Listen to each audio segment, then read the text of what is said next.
নীলগিরি পাহাড়ের কোলে একটা পুরনো বাংলোতে ঘুরতে এসেছে রুদ্র।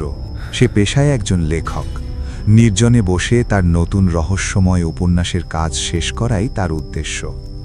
বাংলোটা বেশ সুন্দর, কিন্তু এর শোবার ঘরের বিশাল ভৌতিক আয়নাটা একটু অদ্ভুত। আয়নাটা প্রায় ২০০ বছরের পুরনো, বেলজিয়াম কাচের তৈরি। প্রথম রাতে রুদ্র যখন আয়নার সামনে দাঁড়িয়ে দাঁত মাজছিল, তার মনে হলো আয়নার ভেতরকার প্রতিবিম্বটা তার চেয়ে ১ সেকেন্ড দেরিতে নড়ছে। সে হাত নামিয়ে ফেলল, কিন্তু আয়নার রুদ্র যেন এক পলক পরে হাত নামালো। রুদ্র ভাবল, সারাদিনের জার্নির ধকলে হয়তো চোখের ভুল।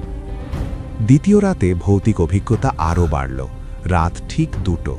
রুদ্র ঘুমানোর প্রস্তুতি নিচ্ছে, এমন সময় আয়নার ভেতর থেকে একটা খসখসে আওয়াজ এলো। সে টর্চ জেলে আয়নার দিকে তাকালো। দেখল আয়নার ভেতরের ঘরটা হুবহু তার ঘরের মতো হলেও সেখানে একটা অশরীরী মূর্তির উপস্থিতি বাড়তি। আয়নার ভেতর রুদ্রর খাটের উপর কেউ একজন বসে আছে, যার মুখটা কুচকুচে কালো কাপড়ে ঢাকা। রুদ্রর শির দ্বারা দিয়ে হিমস্রোত বয়ে গেল।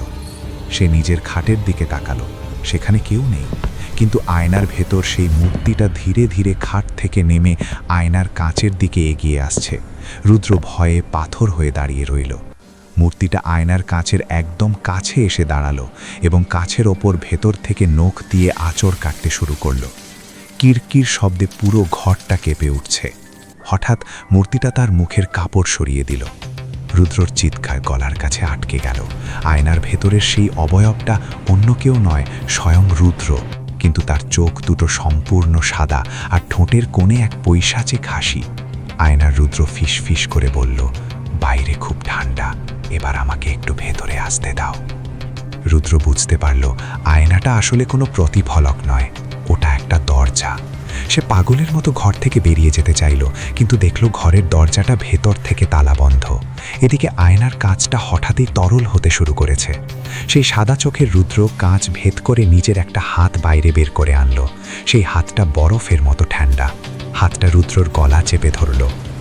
পরদিন সকালে বাংলোর কেয়ারটেকার এসে দেখে ঘরটা একদম পরিপাটি। খাটের ওপর রুদ্রর ল্যাপটপ আর ডায়েরি পড়ে আছে, শুধু রুদ্র কোথাও নেই। কেয়ারটেকার যখন ঘর পরিষ্কার করতে ঢুকল, সে আয়নার দিকে তাকিয়ে থমকে গেল। আয়নার ভেতরে একটা মানুষের অবয়ব দেখা যাচ্ছে, যে কাঁচের উপর হাত রেখে দাঁড়িয়ে আছে। তার চোখে জল, মুখে আর্তনাদ, কিন্তু কোনো শব্দ বাইরে আসছে না।